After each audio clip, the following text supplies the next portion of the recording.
सूरज की पहली किरण गंगा की लहरों को सुनहरी चादर में लपेट रही थी। आसमान में धुंध का हल्का आवरण फैला हुआ था और घाट पर भजन कीर्तन की गूंज हर कोने में सुनाई दे रही थी। यह महाकुंभ का वह विशेष दिन था जब लाखों श्रद्धालु पवित्र गंगा में डुबकी लगाकर अपने पापों का प्रायश्चित करते हैं। गंगा के किनारे का माहौल अद्भुत था। साधु संतों की टोली, नागा बाबाओं के झुंड और हर जगह से आए तीर्थ यात्रियों का विशाल जमावड़ा देखकर ऐसा प्रतीत होता था मानो समूचा ब्रह्मांड गंगा की गोद में समा गया हो। कहानी में आगे बढ़ने से पहले वीडियो को लाइक करके कमेंट बॉक्स में जय हिंद। आइए अब सुनाते हैं आपको आज की ये अद्भुत कहानी। गंगा के घाट पर इन्हीं संतों के बीच एक विशेष व्यक्ति की उपस्थिति सबका ध्यान आकर्षित कर रही थी। अघोरी साधु भैरवनाथ। भैरवनाथ का रूप अद्वितीय था। वह पीले वस्त्रों में नहीं बल्कि राख से सने हुए पूरे शरीर और जटाझूट से ढका सिर लिए हुए थे। उनकी आंखें इतनी तीव्र और गहरी थीं कि मानो वह हर किसी के मन की गहराई को पढ़ सकते हों। गले में नरमुंड की माला और हाथ में त्रिशूल उन्हें और भी रहस्यमय बनाते थे। भीड़ उनके चारों ओर इकट्ठी थी। कुछ लोग उनके चरण छू रहे थे तो कुछ डर से उनके करीब जाने की हिम्मत नहीं कर पा रहे थे। साधु ने धीरे धीरे गंगा की ओर कदम बढ़ाए। उनकी हर हरकत में एक अलौकिक शांति थी।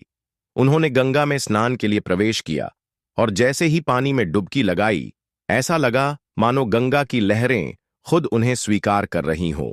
उनके चारों ओर इकट्ठा हुए लोग हर हर महादेव का जयघोष करने लगे। इसी बीच अचानक पुलिस का एक बड़ा दल घाट पर पहुंचा। सिपाहियों की वर्दी और उनकी गाड़ियों के शोर ने माहौल को गंभीर बना दिया। भीड़ ने पीछे हटना शुरू कर दिया, लेकिन भैरवनाथ वहीं शांत खड़े रहे, जैसे इस सब का उन्हें पहले से आभास हो। पुलिस इंस्पेक्टर ने भीड़ की ओर देखते हुए आवाज लगाई, यह अघोरी साधु लोगों को ठग रहा है, इसे तुरंत गिरफ्तार किया जाएगा। भीड़ में हलचल मच गई। कुछ लोग विरोध करने लगे तो कुछ कानाफूसी करते हुए चुपचाप तमाशा देखने लगे। पुलिस ने बिना समय गवाए भैरवनाथ को घेर लिया। इंस्पेक्टर ने गुस्से में पूछा, तुम यहां क्या कर रहे हो? क्या तुम नहीं जानते कि ठगी और अंधविश्वास फैलाना कानूनन अपराध है? भैरवनाथ ने शांत स्वर में उत्तर दिया, मैं केवल अपनी साधना कर रहा हूं। मेरा गंगा के अलावा किसी से कोई लेना देना नहीं। उनकी आवाज में इतनी गहराई थी कि कुछ क्षण के लिए पुलिस अधिकारी भी ठिठक गए, लेकिन वे अपने इरादे से पीछे नहीं हटे। पुलिस ने उन्हें भीड़ के बीच से घसीटते हुए अपने वाहन तक पहुंचाया। लोगों ने विरोध किया, लेकिन पुलिस के तेवर देखकर कोई अधिक बोलने की हिम्मत नहीं कर पाया। भैरवनाथ ने बिना किसी प्रतिरोध के खुद को गिरफ्तार करवा दिया। जैसे ही उन्हें गाड़ी में बैठाया गया, घाट पर एक अजीब सन्नाटा छा गया। ऐसा लगा जैसे गंगा की लहरें भी इस अन्याय पर क्रोधित हो उठी हों। भीड़ में खड़े कुछ लोगों ने फुसफुसाया कि यह साधु नहीं है, यह भगवान शिव का ही रूप हो सकता है। पुलिस ने इसे गिरफ्तार करके बहुत बड़ी गलती की है। इस घटना ने महाकुंभ के उत्सव को बदल दिया। घाट पर मौजूद लोगों के मन में कई सवाल उठने लगे।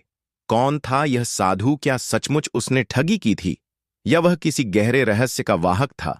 गाड़ी जब साधु को लेकर चली गई तो उनके पीछे पीछे गंगा की लहरें जैसे कुछ कहने की कोशिश कर रही थीं। पुलिस की गाड़ी महाकुंभ के शोर से दूर होती चली गई। गाड़ी में शांति हुई थी। अघोरी भैरवनाथ गहरी शांति के साथ बैठे थे। उनकी आंखें बंद थीं, मानो वे इस संसार से परे कहीं विचरण कर रहे हों। इंस्पेक्टर राठौड़, जो अपने कठोर रवैये के लिए प्रसिद्ध थे, उन्हें घूरते हुए बोले, तुम जैसे लोग धर्म के नाम पर भोले भाले लोगों को मूर्ख बनाते हो। अब सच उगलने के लिए तैयार हो जाओ। भैरवनाथ ने अपनी आंखें खोली।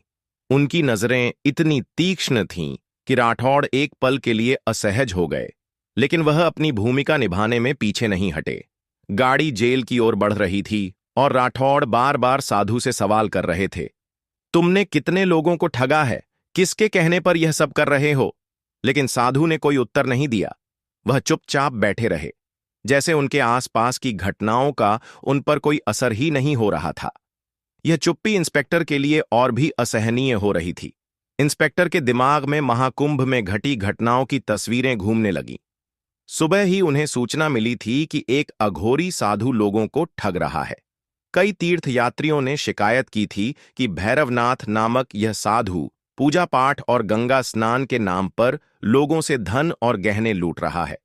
कुछ महिलाओं ने आरोप लगाया था कि उन्होंने अपने बच्चों के इलाज के लिए इस साधु को कई लाख रुपए दिए, लेकिन बदले में केवल राख और माला थमा दी गई। एक व्यक्ति ने यह भी दावा किया था कि साधु ने उसे अमीर बनाने का लालच देकर उसकी संपत्ति हड़पने की कोशिश की। इन सब शिकायतों के आधार पर पुलिस ने तुरंत कार्रवाई की और साधु को गिरफ्तार करने घाट पर पहुंची। साधु को मुख्य काल कोठरी में डाल दिया गया, जहां अंधेरा और सर्द था। लोहे की मोटी सलाखें और दीवारों पर जमी काई उस जगह की दुर्दशा बयान कर रही थीं। साधु ने कोठरी के भीतर प्रवेश करते ही अपनी आंखें बंद कर लीं और एक कोने में बैठ गए। जेल के अन्य कैदी उन्हें अजीब नजरों से देख रहे थे। कुछ लोगों में कानाफूसी होती है, कहीं यह हमारे लिए मुसीबत ना बन जाए। पुलिस स्टेशन के अधिकारी भी भैरवनाथ को लेकर संशय में थे। इंस्पेक्टर राठौड़ ने अपने अधीनस्थों से कहा, चाहे कुछ भी हो, मुझे इस आदमी का सच उगलवाना है। यह बात मुझे परेशान कर रही है कि भैरवनाथ ने कोई विरोध नहीं किया। उसके बाद उन्होंने अपनी आंखें मूंद लीं और गहरे ध्यान में लीन हो गए। जेल के भीतर अचानक एक अजीब सी हलचल होने लगी। ऐसा लग रहा था जैसे समय थम गया हो। पुलिसकर्मी, जो अक्सर कठोर और निष्ठुर रहते थे, अचानक साधु को लेकर असमंजस में आ गए। उनमें से कुछ ने यह महसूस करना शुरू कर दिया कि भैरवनाथ की उपस्थिति में कुछ अद्भुत और रहस्यमयी है। जेल में एक विचित्र घटना घटी। कोठरी के पास ड्यूटी कर रहे सिपाही ने देखा कि साधु के चारों ओर हल्का प्रकाश फैलने लगा। उसने इसे अपनी आंखों का भ्रम समझा और नजरअंदाज कर दिया, लेकिन जल्द ही पूरे जेल में एक अजीब सी शांति छा गई। कैदियों के चिल्लाने और झगड़ने की आवाजें, जो आमतौर पर रात में सुनाई देती थीं, पूरी तरह बंद हो गई। कुछ कैदियों ने दावा किया कि उन्होंने साधु को कोठरी के अंदर ध्यान करते समय हवा में तैरते हुए देखा। पुलिस अधिकारी इस पर यकीन नहीं कर सके, लेकिन वे भी कुछ असामान्य अनुभव कर रहे थे। महाकुंभ में साधु की गिरफ्तारी के बाद यह खबर तेजी से फैल गई और लोग अब पुलिस के इस कदम पर सवाल उठाने लगे थे। कई श्रद्धालु मानते थे कि भैरवनाथ ठग नहीं हो सकते। उन्होंने हमसे कुछ भी नहीं मांगा। एक महिला ने मीडिया को बताया, वह तो केवल भगवान शिव के नाम का जाप कर रहे थे। अगर वह ठग होते तो उनके पास बड़ी दौलत होती। दूसरी ओर कुछ लोग पुलिस की कार्रवाई का समर्थन कर रहे थे। अगर वह निर्दोष हैं तो यह साबित होगा। एक आदमी ने कहा, जेल में भैरवनाथ के शांत और स्थिर व्यवहार ने इंस्पेक्टर राठौड़ के मन में गहरी जिज्ञासा पैदा कर दी। वह अब सोचने लगा कि कहीं वह गलत तो नहीं है। अगर यह आदमी वास्तव में ठग है तो यह इतनी शांति से कैसे रह सकता है। उन्होंने अपने एक सहकर्मी से कहा, यह इंसान दूसरों से अलग है।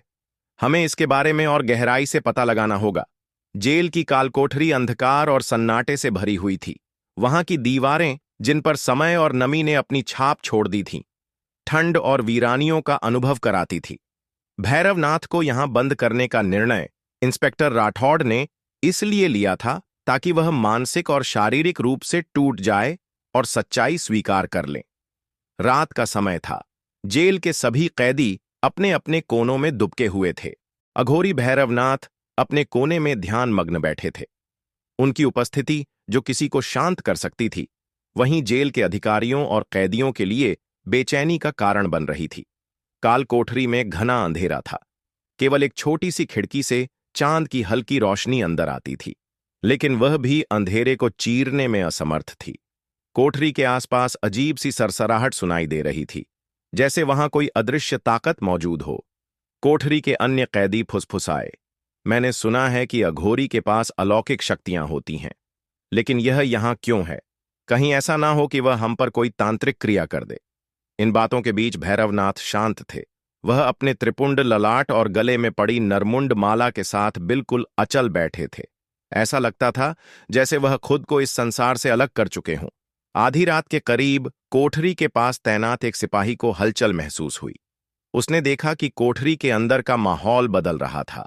वहां हल्की हल्की गूंज सुनाई दे रही थी। यह गूंज किसी मंत्र की तरह लग रही थी। सिपाही ने डरते हुए अपने साथी से कहा, क्या तुमने यह आवाज सुनी? लेकिन उसके साथी ने कुछ नहीं सुना। सिपाही ने साहस जुटाकर कोठरी की ओर देखा। उसने देखा कि भैरवनाथ के चारों ओर एक हल्का प्रकाश फैलने लगा है। कोठरी की अंधेरी दीवारें उस प्रकाश से चमकने लगीं। साधु गहरे ध्यान में लीन थे। उनकी आंखें बंद थीं, लेकिन उनकी उपस्थिति इतनी प्रबल थी कि जेल की दीवारें तक उनकी ऊर्जा को महसूस कर रही थीं। उनके चारों ओर बहने वाली अदृश्य ऊर्जा ने वहां के माहौल को बदल दिया था। जेल के दूसरे कैदियों ने भी यह महसूस किया। एक कैदी जो कई सालों से जेल में बंद था और अपने क्रूर स्वभाव के लिए जाना जाता था, पहली बार शांत हो गया। उसने कहा, मुझे नहीं पता यह आदमी कौन है, लेकिन यह साधारण इंसान नहीं हो सकता। राठौड़ अपने कार्यालय में बैठा था, लेकिन उसका ध्यान बार बार कालकोठरी की ओर जा रहा था। उसने अपने सहायक से कहा, मुझे समझ में नहीं आता कि यह आदमी इतना शांत क्यों है। कोई तो कारण होगा, क्या पता यह ठग हो या इससे भी कुछ बड़ा। राठौड़ ने खुद जाकर कोठरी का मुआयना करने का निश्चय किया। जैसे ही वह कोठरी के पास पहुंचे, उन्होंने साधु के चारों ओर फैले उस हल्के प्रकाश को देखा। राठौड़ ठिठक गए। उन्हें ऐसा लगा जैसे वह उस साधु की ऊर्जा से खिंचते जा रहे हों। राठौड़ ने अपनी हिम्मत जुटाकर भैरवनाथ से पूछा, तुम कौन हो? क्या सच में तुम ठग हो या यह सब कोई चाल है? भैरवनाथ ने धीरे धीरे धीरे अपनी आंखें खोली। उनकी आंखों में एक अद्भुत चमक थी। वह बोले, मैं वही हूं जो सबके भीतर है। तुम मुझसे जो प्रश्न कर रहे हो उसका उत्तर अपने भीतर खोजो। राठौड़ इस उत्तर से असमंजस में पड़ गए। उन्होंने साधु से और सवाल करने की कोशिश की, लेकिन वह फिर से ध्यान में लीन हो गए। रात और गहरी हो चुकी थी। जेल के सभी कैदी सो चुके थे, लेकिन कालकोठरी के पास खड़ा सिपाही अब भी बेचैन था। अचानक जेल के अंदर एक जोर की आवाज हुई। ऐसा लगा जैसे दीवारों के बीच कुछ गिरा हो। सिपाही दौड़कर राठौड़ के पास पहुंचा और कहा, सर, वहां कुछ अजीब हो रहा है। कोठरी के अंदर से तेज आवाजें आ रही हैं। राठौड़ और अन्य अधिकारी तुरंत कोठरी के पास पहुंचे। वहां उन्होंने देखा कि कोठरी की सलाखें हिल रही थीं। अंदर भैरवनाथ के चारों ओर तेज रोशनी फैल रही थी। ऐसा लगा जैसे कोठरी में कोई अदृश्य शक्ति काम कर रही हो। जेल के सभी कैदी अब जाग चुके थे। वे भयभीत होकर कोठरी की ओर देख रहे थे। कुछ कैदी जो साधु के बारे में नकारात्मक सोचते थे, अब उनके चरणों में गिरने को तैयार थे। एक ने कहा, यह कोई साधारण इंसान नहीं है। एक कैदी ने कहा, क्या यह भगवान शिव का अवतार है? रात का गहराता अंधकार जेल पर छा गया था। सन्नाटा इतना गहरा था कि केवल हवा की सरसराहट और दूर कहीं जलती लालटेन की मध्यम टिमटिमा रही थी। लेकिन जेल के अंदर, विशेष रूप से काल कोठरी के पास, माहौल असामान्य था। अघोरी भैरवनाथ ध्यान में लीन थे। उनके चारों ओर एक अदृश्य शक्ति का प्रवाह महसूस किया जा सकता था। जेल के अन्य कैदी और सिपाही, जो अब तक साधारण इंसान की तरह व्यवहार कर रहे थे, इस स्थिति को देखकर विचलित हो रहे थे। काल कोठरी में पहला बड़ा चमत्कार आधी रात बीत चुकी थी। जेल के सभी कर्मचारी और कैदी सोने का प्रयास कर रहे थे, लेकिन कोठरी के पास खड़ा सिपाही रह रहकर बेचैनी महसूस कर रहा था। उसने देखा कि कोठरी के अंदर से हल्की रोशनी फैल रही थी।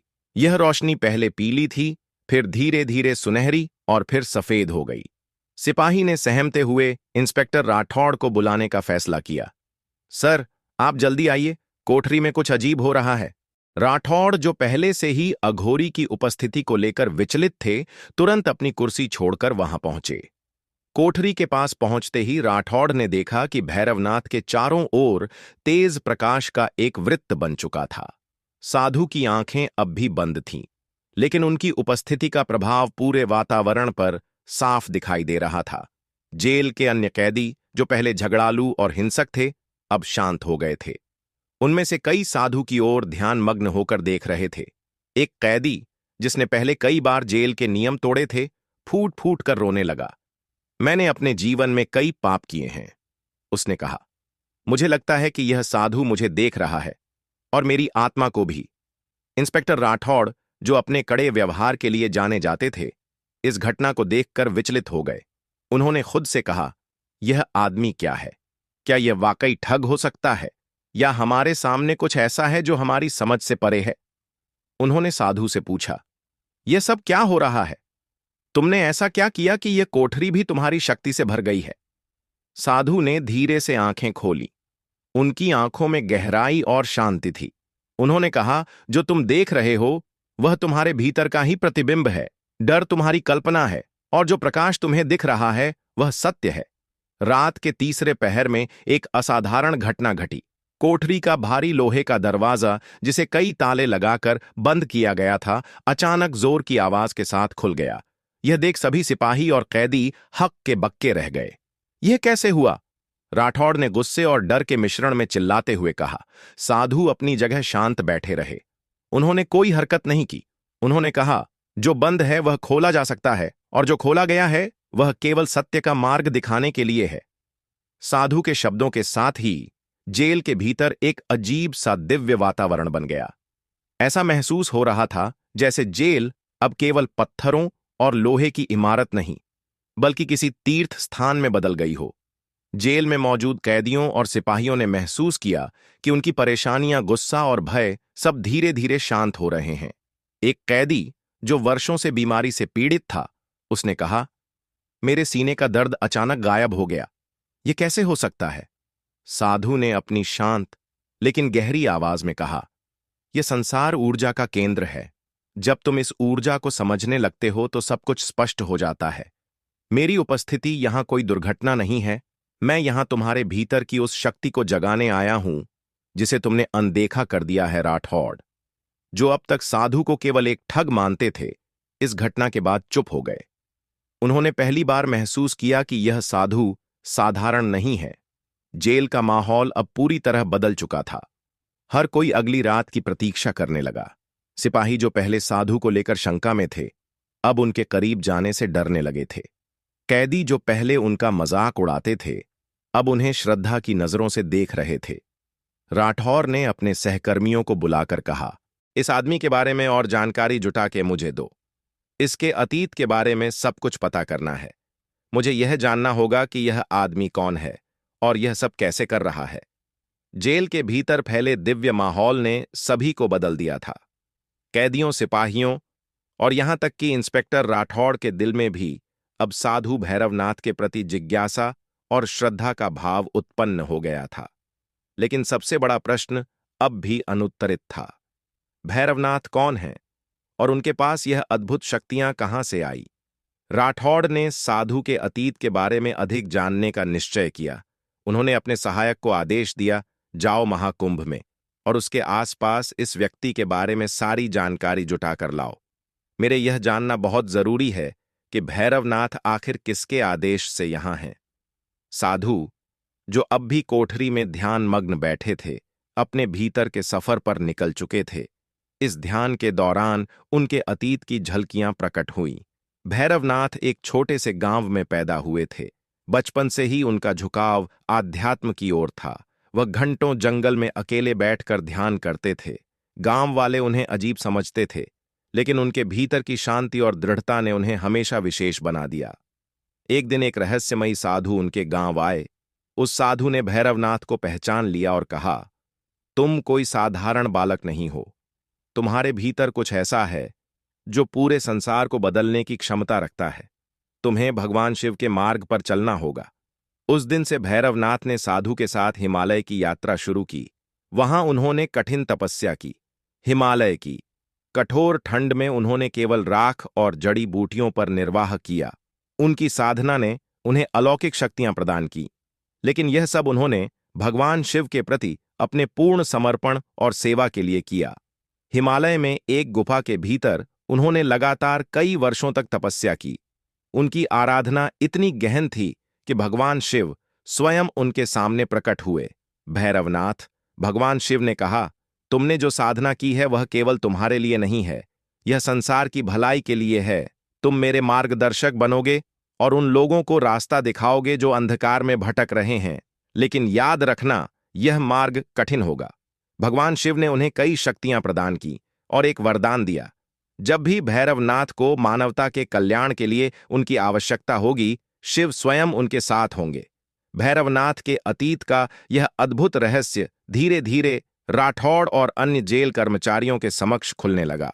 राठौड़ के सहायक ने महाकुंभ में साधु के बारे में छानबीन की और पता लगाया कि भैरवनाथ पिछले 10 वर्षों से महाकुंभ के हर आयोजन में उपस्थित होते हैं। लेकिन उन्होंने कभी किसी से कुछ नहीं मांगा। लोग कहते हैं कि वह केवल शिव की पूजा करते हैं और उन लोगों की मदद करते हैं जो सच्चे दिल से उनके पास आते हैं। एक पुलिस सहायक ने कहा, उन पर ठगी का आरोप लगाने वाली महिलाएं खुद अब यह मानने लगी हैं कि उन्होंने कोई अपराध नहीं किया। शायद हमने गलती की है। उस रात जेल में एक और रहस्यमयी घटना घटी। साधु भैरवनाथ ध्यान में बैठे थे और अचानक जेल के अंदर एक दिव्य सुगंध फैल गई। कैदियों और सिपाहियों को ऐसा लगा जैसे वे किसी तीर्थ स्थल पर पहुंच गए हों। राठौड़ ने देखा कि भैरवनाथ के चारों ओर एक अद्भुत प्रकाश फैल गया है। उन्हें भगवान शिव की छवि दिखाई दी, जो साधु के पीछे खड़ी थी। यह दर्शन क्षणिक था, लेकिन इतना प्रभावशाली था कि राठौड़ अब पूरी तरह समझ चुके थे कि भैरवनाथ साधारण इंसान नहीं है। अगली सुबह इंस्पेक्टर राठौड़ ने भैरवनाथ के सामने जाकर कहा, मैंने जीवन भर नियमों और कानूनों का पालन किया है। मैंने हमेशा यही माना है कि दुनिया में अच्छाई और बुराई के बीच केवल कानून की रेखा खींची जा सकती है। लेकिन आप मुझे एक नई सच्चाई दिखा रहे हैं। क्या आप मुझे बता सकते हैं कि आप यहां क्यों आए हैं? भैरवनाथ ने गहरी सांस ली और बोले, मैं यहां इसलिए आया हूं क्योंकि यह मेरे मार्ग का हिस्सा है। मैं यहां किसी के आदेश पर नहीं, बल्कि अपने कर्तव्य के लिए आया हूं। भगवान शिव ने मुझे यह शक्ति इसलिए दी है ताकि मैं उन लोगों को राह दिखा सकूं जो अंधकार में खो चुके हैं। तुम भी इस सत्य को स्वीकारो राठौड़। यह शक्ति तुम्हारे भीतर भी है। भैरवनाथ की शक्तियों और उनके दिव्य व्यक्तित्व के सामने अब तक जेल में जो भी संशय था, वह धीरे धीरे मिटने लगा। पुलिसकर्मियों और कैदियों के दिल में उनके प्रति सम्मान और श्रद्धा का भाव पैदा होने लगा था। जेल में कैदियों का व्यवहार आश्चर्यजनक रूप से बदलने लगा। जहां पहले कैदी एक दूसरे से झगड़ते रहते थे, अब वहीं कैदी शांत हो गए थे। कुछ कैदी तो ध्यान लगाने लगे थे। राठौड़ ने यह परिवर्तन देखकर कहा, यह आदमी कोई साधारण इंसान नहीं है। इसकी उपस्थिति ने जेल का माहौल ही बदल दिया है। एक रात जब जेल के सभी कैदी सो रहे थे, तभी अचानक पूरे जेल में घंटियों की आवाज गूंजने लगी। यह आवाज इतनी मधुर थी कि हर कोई मंत्रमुग्ध हो गया। कैदियों और पुलिसकर्मियों ने देखा कि भैरवनाथ के चारों ओर फिर से तेज प्रकाश फैल गया। इस बार प्रकाश इतना प्रबल था कि जेल की दीवारें तक सुनहरी दिखने लगी। अगली सुबह राठौड़ ने भैरवनाथ से पूछा, आपने यह सब कैसे किया? यह सब क्या दर्शाता है? भैरवनाथ ने मुस्कुराते हुए कहा, यह केवल प्रारंभ है। हर आत्मा के भीतर यह शक्ति है। यह तुम पर निर्भर करता है कि तुम इसे कैसे जागृत करते हो। राठौड़, जो हमेशा एक कट्टर पुलिस अधिकारी थे, अब अपने भीतर बदलाव महसूस कर रहे थे। उन्हें महसूस हुआ कि वह एक बड़े सत्य के सामने खड़े हैं, जिसे वह अब तक नजरअंदाज करते आए थे। भैरवनाथ की रहस्यमयी शक्तियों और जेल में हुए परिवर्तन की खबरें जेल के बाहर फैलने लगी। कई लोग जो पहले उनके विरोधी थे, अब उन्हें भगवान का रूप मानने लगे। इसी बीच एक महिला जेल पहुंची। उसकी उम्र करीब 50 वर्ष थी और उसके चेहरे पर गहरी चिंता झलक रही थी। उसने जेल अधिकारियों से कहा, मुझे भैरवनाथ से मिलना है। मुझे उनके खिलाफ गवाही देनी है। यह गवाही सब कुछ बदल सकती है। राठौड़ ने महिला को भीतर बुलाया। उसने कहा, मेरा नाम सावित्री है। मैं वही हूं जिसने पहले भैरवनाथ पर ठगी का आरोप लगाया था। लेकिन मैं अब सच बताना चाहती हूं। सावित्री ने बताया कि उसके बेटे की हालत बहुत खराब थी। डॉक्टरों ने उसे जवाब दे दिया था। तब उसने भैरवनाथ से मदद मांगी थी। भैरवनाथ ने उसके बेटे को केवल भस्म दी और कहा कि उसे विश्वास रखना होगा। मेरे बेटे का इलाज किसी डॉक्टर ने नहीं, बल्कि उनके दिए हुए भस्म ने किया है। सावित्री ने कहा, मुझे लगा था कि यह सब उनका चमत्कार नहीं, बल्कि एक संयोग था। इसलिए मैंने उन पर ठगी का आरोप लगाया। लेकिन अब मुझे समझ में आया कि यह सब भगवान शिव की कृपा थी, जो उनके माध्यम से मेरे बेटे तक पहुंची। सावित्री की गवाही सुनने के बाद राठौड़ और अन्य अधिकारी हैरान रह गए। राठौड़ ने भैरवनाथ से पूछा, आपने इस बारे में पहले क्यों कुछ नहीं कहा? भैरवनाथ ने शांत स्वर में उत्तर दिया, सत्य को सिद्ध करने की आवश्यकता नहीं होती, समय पर वह स्वयं प्रकट हो जाता है। भैरवनाथ की सत्यता अब स्पष्ट हो चुकी थी, लेकिन यह अंत नहीं था। जेल से उनकी रिहाई का आदेश आ चुका था, परंतु इसके साथ ही समाज और धर्म के प्रति उनके कर्तव्यों की अग्नि परीक्षा भी शुरू होने वाली थी। जब भैरवनाथ को जेल से बाहर लाया गया तो बाहर एक विशाल भीड़ उनका इंतजार कर रही थी। कुछ उनके समर्थक थे तो कुछ आलोचक लोगों के मन में कई सवाल थे। क्या यह साधु सचमुच दिव्य शक्तियों का धनी है या यह सब दिखावा है? जेल के बाद हर एक प्रभावशाली धार्मिक नेता ने भैरवनाथ को चुनौती दी। यदि तुम सच में भगवान शिव के भक्त हो और उनकी कृपा तुम पर है तो इसे सिद्ध करो। हमारे समाज में बहुत अन्याय हो रहा है। अगर तुम्हारे पास सचमुच कोई शक्ति है तो इसे समाज के कल्याण के लिए उपयोग करो, भैरवनाथ ने शांत स्वर में कहा। शक्ति का प्रदर्शन करना उसका अपमान है, लेकिन यदि यह समाज के हित के लिए है तो मैं इस चुनौती को स्वीकार करता हूं। पहली चुनौती के रूप में भैरवनाथ को एक गरीब गांव में ले जाया गया, जहां एक गंभीर महामारी फैली हुई थी। गांव वालों ने उनसे मदद की गुहार लगाई। भैरवनाथ ने गांव में प्रवेश किया और अपनी साधना से जल को औषधि में परिवर्तित किया। उन्होंने इसे पीने का निर्देश दिया। कुछ ही दिनों में गांव में सुधार होने लगा। इस घटना ने भैरवनाथ के प्रति जनता की आस्था को और भी मजबूत कर दिया। लोग उन्हें अब केवल एक साधु नहीं बल्कि भगवान शिव का दूत मानने लगे। गांव में अपनी पहली परीक्षा के सफलतापूर्वक पूर्ण होने के बाद भैरवनाथ ने महाकुंभ की ओर लौटने का निश्चय किया। अब यह वापसी केवल उनके लिए नहीं थी, बल्कि उन हजारों लोगों के लिए एक नई आशा का प्रतीक बन चुकी थी जो उनका अनुसरण कर रहे थे।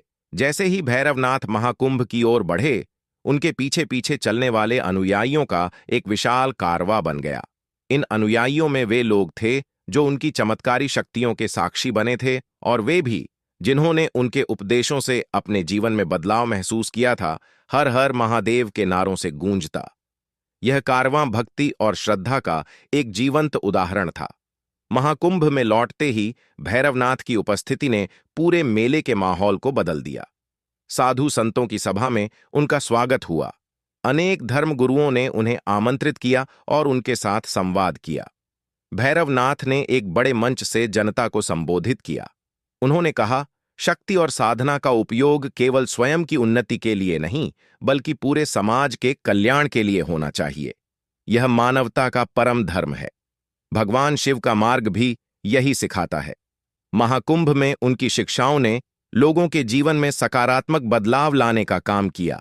भैरवनाथ ने गंगा तट पर एक विशेष अनुष्ठान किया, जिसमें हजारों लोगों ने भाग लिया। यह अनुष्ठान केवल आध्यात्मिक शुद्धि के लिए नहीं, बल्कि समाज को नई दिशा देने के लिए था। महाकुंभ के समापन के साथ ही भैरवनाथ ने संकेत दिया कि उनकी यात्रा अब भी समाप्त नहीं हुई है। उन्होंने कहा, यह केवल आरंभ है।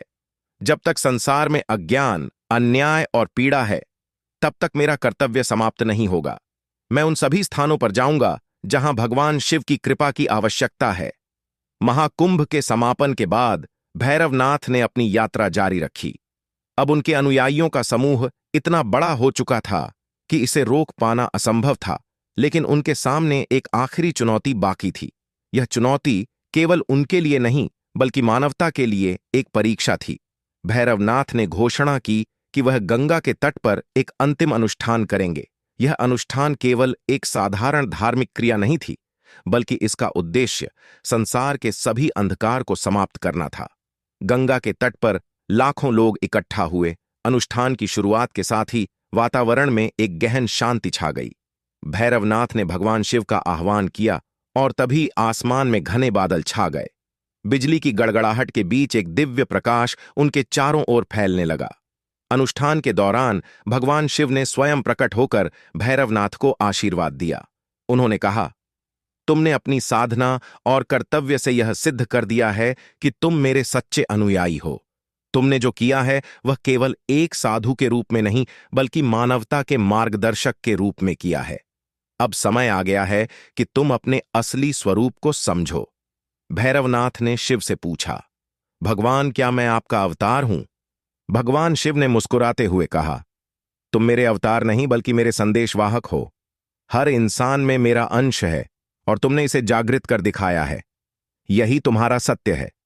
भगवान शिव के प्रकट होने और उनके आशीर्वाद के बाद भैरवनाथ ने अपने अनुयायियों को संबोधित किया।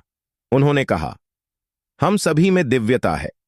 भगवान शिव हर जगह हैं और हम सभी उनके अंश हैं। यह संसार हमारा कर्तव्य है और इसे हम केवल अपने कर्मों से सुधार सकते हैं। इस अनुष्ठान के बाद भैरवनाथ ने अपने अनुयायियों से विदा ली। उन्होंने कहा कि अब समय आ गया है कि हर इंसान अपने अपने भीतर की शक्ति को पहचान कर संसार को बेहतर बनाए। उनकी विदाई ने लोगों के दिलों में एक गहरा प्रभाव छोड़ा। भैरवनाथ की यात्रा ने यह सिद्ध कर दिया कि सच्ची शक्ति भीतर होती है। उनका जीवन मानवता के लिए प्रेरणा का स्रोत बन गया। उनकी शिक्षाएं और कर्म आज भी लाखों लोगों के दिलों में जीवित हैं। यह कहानी हमें यह सिखाती है कि अज्ञान, अन्याय और अंधकार के खिलाफ लड़ाई केवल बाहरी नहीं बल्कि आंतरिक भी है। जब तक हम अपने भीतर की शक्ति को पहचानते हैं, तब तक हर चुनौती का समाधान संभव है।